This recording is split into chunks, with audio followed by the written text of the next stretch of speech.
아멘. 어렵고 힘든 가운데 예배한 주님의 모든 성도에게 하나님의 크신 은혜가 임하기를 축복합니다. 농경사회에서는 또 추수 때나 또 농번기 때는 또 바쁘기도 하고, 그러나 자기 일이기 때문에 시간을 조절이 가능했습니다. 그래서 주일날 이렇게 시간을 정하여 지키기가 쉽습니다만은 이제 정보사회 속에 들어오다 보니까 각자 기계적으로 일을 해야 합니다. 그 일주일 내내 일을 하다가 토요일이나 또 주일 되면은 잠하면 푹 자고 싶은 것 소망이잖아요. 근데 이른 아침에 옷을 단정히 차려입고 예배에 나오려면은 최소한 2-3시간 전에 준비를 하고 나오셔야 합니다. 그 단잠을 깨고 또 준비된 마음으로 이렇게 예배에 온다는 것 자체가 쉽지가 않습니다. 어렵게 준비하여 드려진 이 예배가 하나님 기뻐 받을 만한 예배가 되기를 축복합니다. 그리고 예배 드리는 우리 모두에게도 하나님의 충만한 은혜가 임하는 복된 이 시간 되기를 소망합니다. 우리가 보통 주일 예배를 이렇게 드리면은 이런 마음이 들죠. 아, 이번 주 할 것 다 했구나. 그만큼 긴장하고 또 이렇게 기다림 속에 예배를 드리고 예배가 마쳤을 때에는 스스로 위안을 받기도 하죠. 스스로 자위합니다. 예배를 이번 주 잘 드렸구나. 그러나 우리의 예배가 자기 만족에 그쳐서는 안 됩니다. 왜냐하면 하나님께서 우리가 드린 모든 예배를 조건 없이 다 받아주시지 않기 때문입니다. 매우 유감스럽고 아프지만도 우리 가운데 어떤 이의 예배를 받지 아니하시겠다 할 수 있다는 것입니다. 이건 저의 예측이나 예상이 아니요 성경에 나와 있기 때문입니다. 하나님께서는 아벨과 그 제물은 받으셨으나 가인과 그 제물은 받지 않았다 기록되어 있습니다. 그래서 가인은 분해했잖아요. 분노를 표시했어요. 왜? 자기 나름대로는 최선을 다하여 하나님께 제사를 드렸다고 판단했는데 그걸 받지 아니했으니까 가인이 분노한 이유가 거기에 있었던 것입니다. 우리가 이 본문의 장면을 다시 회상해 보면은 우리가 나름대로 최선을 다하여 예배를 드렸다 생각했는데 하나님께서는 그 예배를 받지 아니할 수도 있다는 겁니다. 그게 굉장한 충격인 것이죠. 그러면 우리가 예배를 드렸다는 것에서만 멈춰서는 안 되고 내가 드린 오늘의 이 예배가 하나님 기뻐 받으실 만한 예배였던가를 항상 고민할 수 있는 저와 여러분 되길 원합니다. 따라서 우리는 이 시간을 통해서 어떤 예배를 그럼 하나님 받으시는가? 지난주는 가인의 예배를 통하여 받지 아니하시는 예배에 대하여 다루었다면 이번 주간에는 아벨의 제사를 통해서 하나님이 기뻐 받으실 만한 예배는 어떤 예배인가에 대하여 말씀을 전하고 그리고 전체적으로 예배에 대한 내용들을 마무리 짓도록 하겠습니다. 첫 번째, 하나님이 기뻐 받으실 만한 예배는 하나님을 최우선으로 하며 드리는 예배입니다. 하나님을 존경하고 그 어떤 분보다 하나님을 우선시하여 드리는 예배를 하나님께서는 기뻐 받으십니다. 오늘 창세기 4장에서는 가인과 그의 제물은 받지 않았고 아벨과 그의 제물은 받으셨다 기록되어 있잖아요. 그렇다면 가인과 아벨의 제사, 오늘 같은 예배가 어떤 결정적인 차이가 있길래 가인의 것은 받지 않고 아벨의 것은 받으셨는가 하는 문제입니다. 지난주에도 다루었습니다마는 그것이 단지 제물의 문제가 아니라면, 즉 가인이 드린 곡물 제사가 잘못됐다라는 것이 잘못 이해한 해석이라면은, 즉 제물에 대한 내용에 차이가 없다면은 어떤 이유로 가인의 것은 받지 않고 아벨의 것을 받았느냐는 것입니다. 여기에 대한 다양한 해석이 나왔고 또 여러 가지 추측과 예상을 하기도 했습니다마는 우리는 추측이나 예상을 통해서 가인은 이러한 것 때문에 받지 아니하셨을 거라는 이런 추측성 해석도 위험합니다. 성경의 해석은 철저하게 성경의 본문에 기초해야 합니다. 본문에 기초하였을 때에 그 가인과 아벨의 결정적인 차이는 무엇입니까? 그 차이가 본문에 사실은 잘 기록되어 있습니다. 자, 가인은 땅의 소산물로 하나님께 제물을 드렸다 이렇게 기록되어 있고, 아벨에게 있어서는 이렇게 기록합니다. 아벨은 새끼 첫약, 첫 새끼 양으로 드렸다 이렇게 기록되어 있습니다. 어떤 차이를 발견했습니까? 가인은 그냥 땅의 소산물이고 아벨은 양의 첫 새끼를 드렸다 그렇게 기록되어 있습니다. 그냥 단순하게 지나칠 수 있지만도 지나칠 수 없는 결정적 차이가 여기에 있습니다. 가인은 성경대로 해석한다면 그냥 자기가 이제껏 수확한 곡물 중에 하나를 바친 것이고, 아벨은 양의 첫 새끼를 하나님께 드렸다는 것입니다.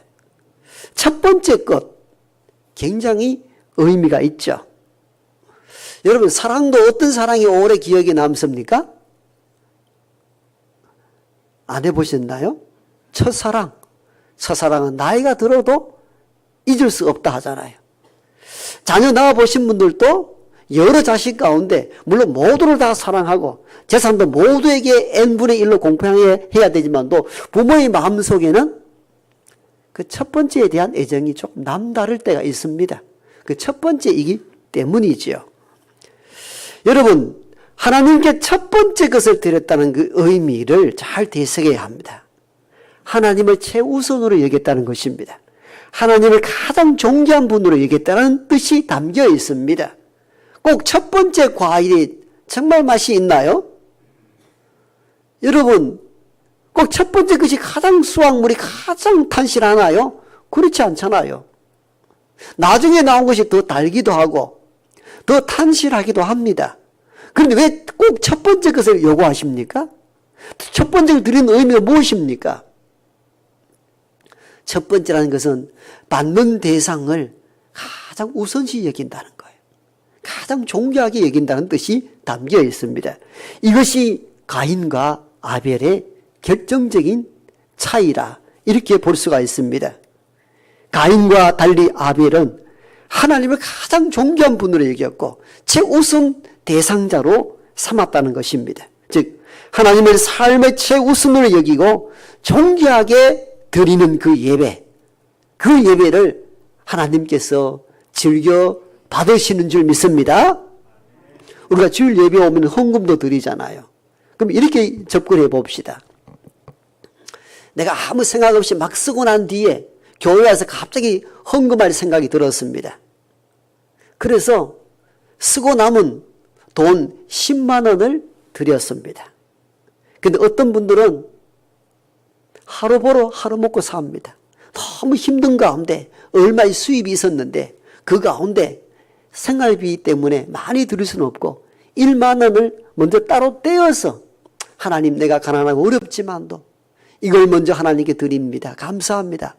그것으로 1만 원 드렸을 때에 여러분이 하나님 같으면은 그냥 내 쓸 것 다 쓰고 드린 10만 원과 그리고 어려운 가운데 드린 1만 원 가운데 어느 것을 받으시겠느냐 하는 것입니다.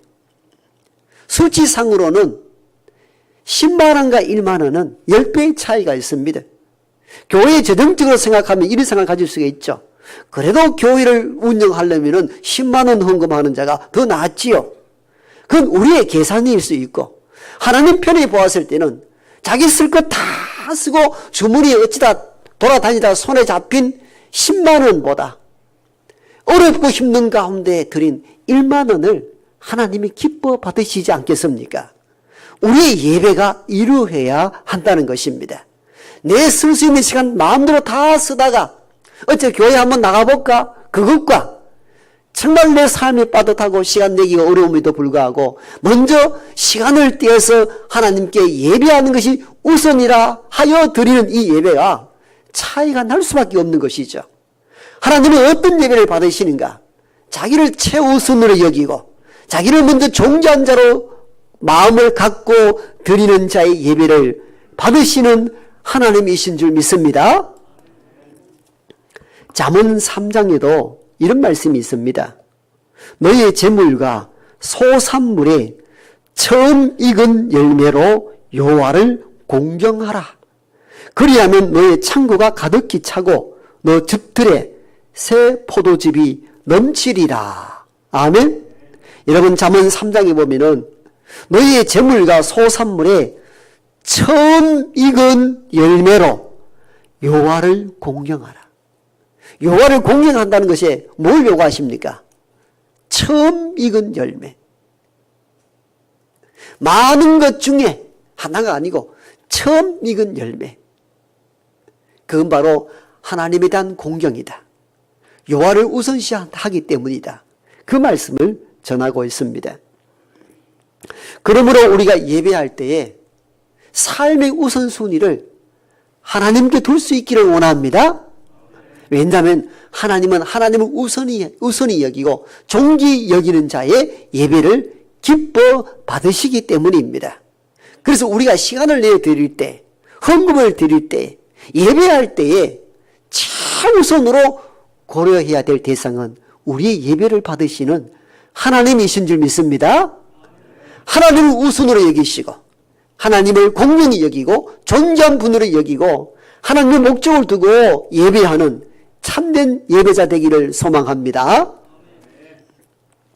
두 번째, 하나님이 기뻐하시는 예배가 어떤 예배인가 하면요, 우리의 선한 삶을 통해서 예배 드리는 자의 예배, 그 예배를 기뻐 받으십니다. 지난주에 가인의 예배를 받지 않음에 대한 말씀을 우리가 함께 들었습니다. 가인의 예배에 받지 아니하면 그 재물 문제만이 아니고 가인과 그 재물, 가인과 재물은 분리될 수 없다 그랬습니다. 재물에는 그 재물을 드리는 사람의 삶의 내용이 들어가 있기 때문에 사람과 예물 분리될 수 없습니다. 그게 하나입니다. 그러므로 가인과 그 재물이라는 그 의미는 가인은 괜찮았는데 재물의 문제가 있어서 안 받았다. 그 해석이 불가능하다 말씀을 드렸죠. 그리고 성경에 그것을 말씀하셨습니다. 가인의 제사를 받지 않자 가인이 분해할 때에 하나님이 가인에게 그 말씀하시잖아요. 가인아, 네가 왜 분해하느냐? 네가 선을 행했더라면은 어찌 내게 낯을 들지 못하겠느냐? 악을 행했다고 분명히 말씀하고 있거든요. 그러므로 가인의 제사를 받지 아니하면 제사 드리는 그 순간이 아니라 제사 드리기 이전의 삶에 하나님 보시 악을 행한 자의 모습을 갖고 있었기 때문에 너를 받을 수 없었다. 이렇게 말씀하고 있습니다.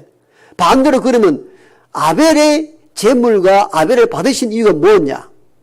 오늘 두 번째 읽은 본문 요한 1서 3장에 보면은 말씀 아벨의 제사를 받는 정확한 이유를 설명하고 있습니다.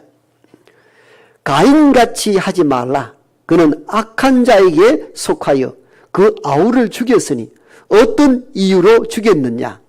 자기의 행위는 악하고 그 아우의 행위는 의로움이라. 아멘. 창세기 4장에 대해서 요한 1서를 기록한 사도 요한은 가인은 악하고 동생 아우는 의롭다, 선했다 해석하고 있거든요. 성경의 또 다른 부분들이 이 성경에 대해서 해석을 바로 내리고 있습니다. 그러므로 하나님이 아벨의 제사를 받으면 아벨의 제물 때문만이 아니라 하나님 앞에 의로운 삶, 선한 삶을 살았기 때문이다. 이렇게 성경은 증언하고 있습니다. 그러므로 우리가 하나님 받으실 만한 예배는 어떤 예배인가를 고민하셔야 됩니다. 예배당 안에서의 예배만이 아니라 삶 속에서 하나님 보시기에 의롭고 선한 삶을 살아가는 그 과정도 전체 예배로 보신다는 것입니다. 로마서 12장에 보면은 바울은 우리들에게 이렇게 권면합니다. 형제들아, 내가 하나님의 모든 자비하심으로 너희를 권하노니 너희 몸을 하나님이 기뻐하시는 거룩한 산 제물로 드리라.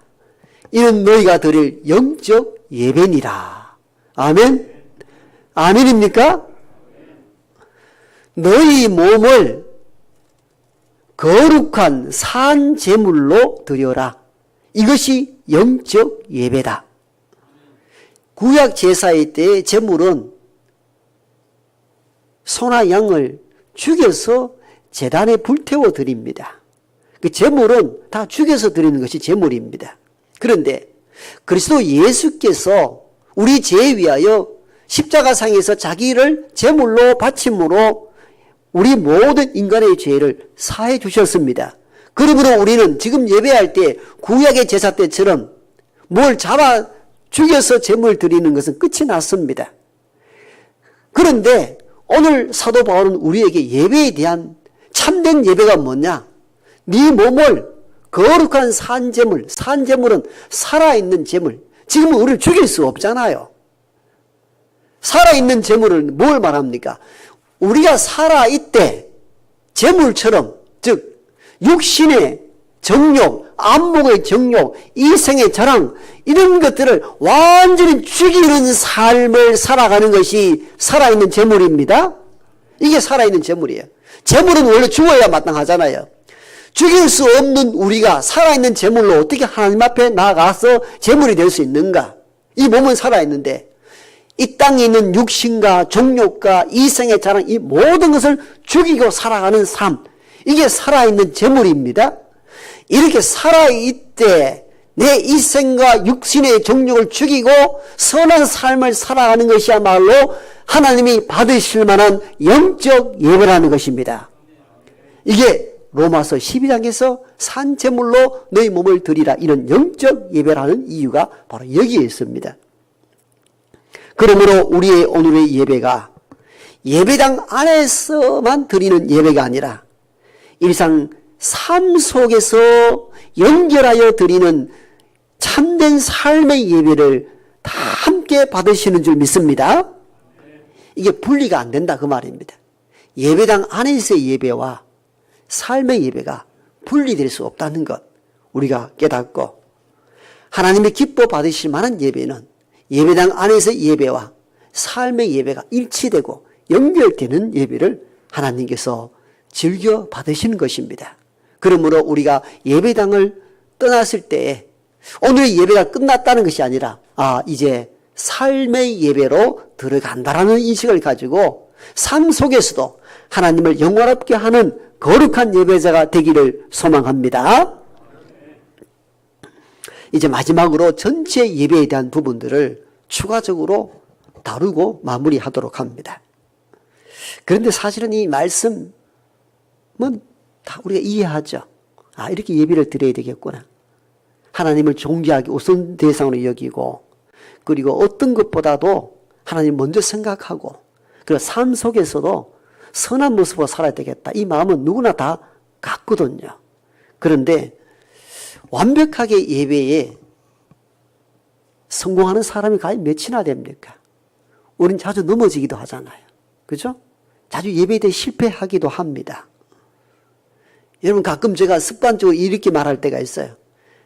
또 주일이 왔나? 이렇게 얘기할 때가 있어요.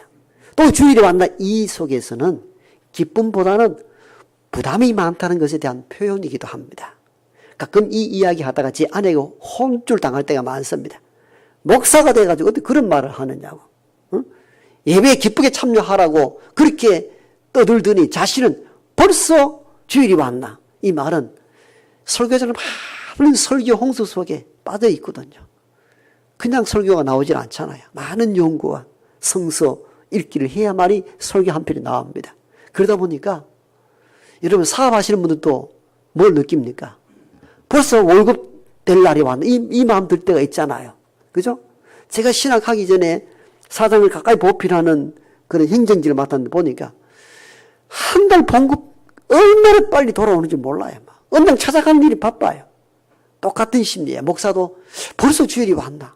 이게 설교에 대한 부담감이 있다 보니까 예배의 은혜로 나가는데 가끔은 내 자신을 보면서 섬뜩해질 때가 있습니다. 여러분은 어떻습니까? 항상 기쁩니까? 항상 감격스럽게 얘기 옵니까? 어떤 경우는 청소년부나 청년들은 막 부모의 어떤 그 강요 때문에 막 도살장에 끌려가는 짐승처럼 끌려올 경우도 있잖아요. 막 싫은 거예요.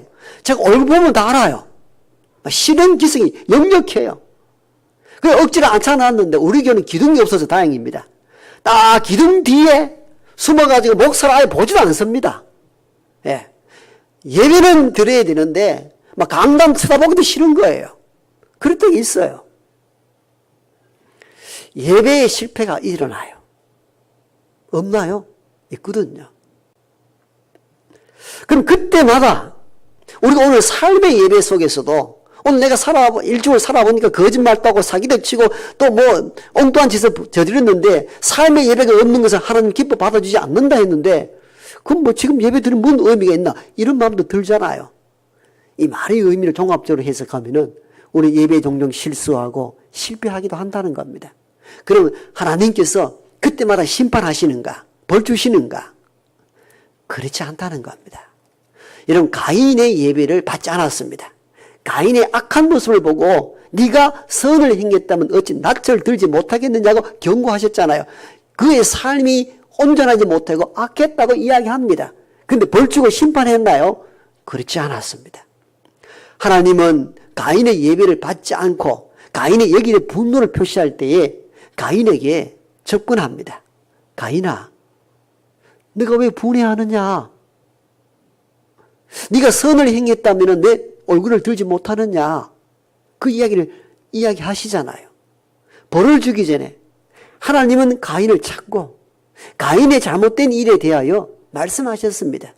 그 의미는 무슨 의미입니까? 심판이 목적입니까? 벌 주는 것이 목적입니까? 돌아서는 것을 원하셨습니까? 돌아서는 것을 원하셨다는 겁니다. 비록 가인의 지금의 예배는 받지 않았지만도 가인아 잘 생각하고 돌이켜라.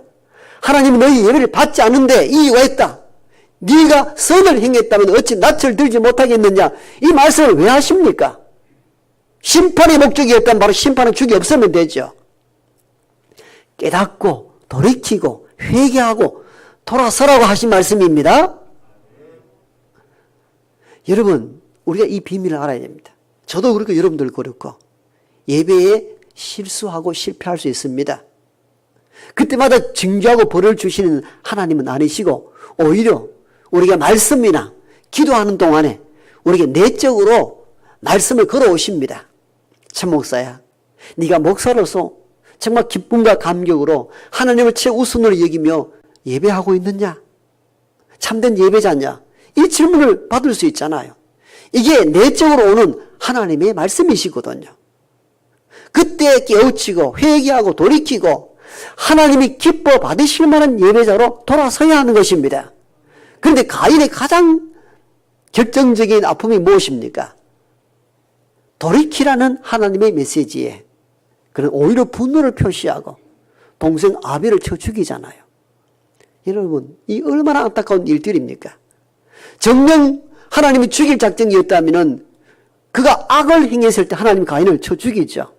그런 가인에게 예배를 받지 아니함으로 사인을 보냈었죠.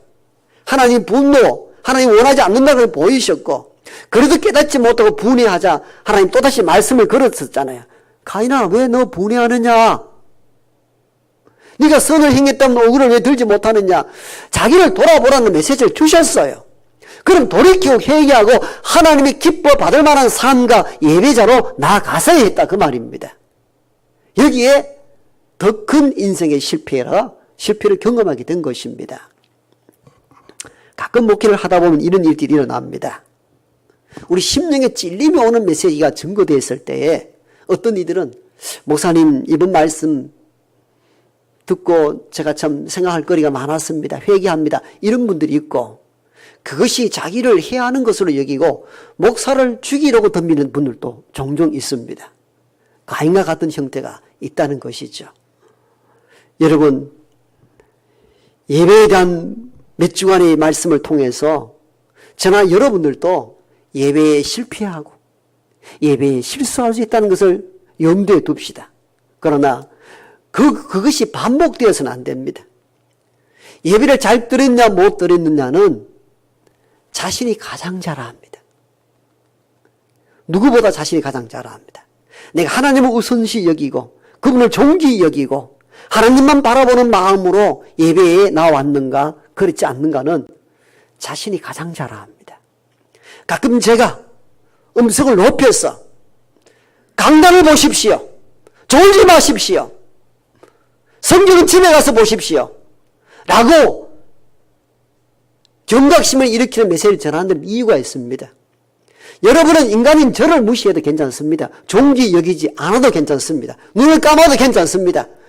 그러나 하나님을 주목하라 그 말입니다. 이것이 참된 예배의 본질이기 때문입니다. 그래서 예배 시간을 소홀히 여길 수 없는 이유가 여기에 있는 것입니다. 강단을 향한다는 것은 하나님을 향한다는 메시지이기 때문입니다.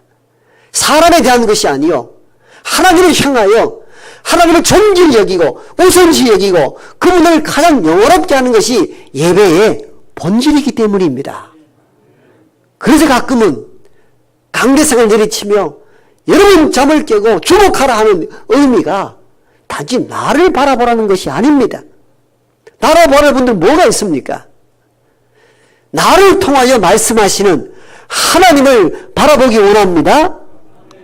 이게 참된 예배이기 때문입니다. 가끔 넘어지고 자빠진다 할지라도 그때마다 들려오는 하나님의 세밀한 음성을 붙잡고 내가 한 주간 예배할 때에 너무 복잡하고 세상 염려와 걱정 근심으로 인해서 내날 분산되어 예배했던 자신을 가장 잘 압니다. 그럴 때마다 또 엎드려 회개하면서 다음의 예배는 오직 하나님만 바라볼 수 있는 예배자가 되게 해달라고 기도해야 합니다. 그리고 이 예배는 끝이 아니요 예배당 문을 나서는 순간 삶의 예배로 들어갑니다. 끝이 아닙니다. 하나님께 삶을 통하여 그분을 높이고 영원롭게 하는 참된 예배자의 삶을 살아가는 우리 모두가 되기를 축복합니다.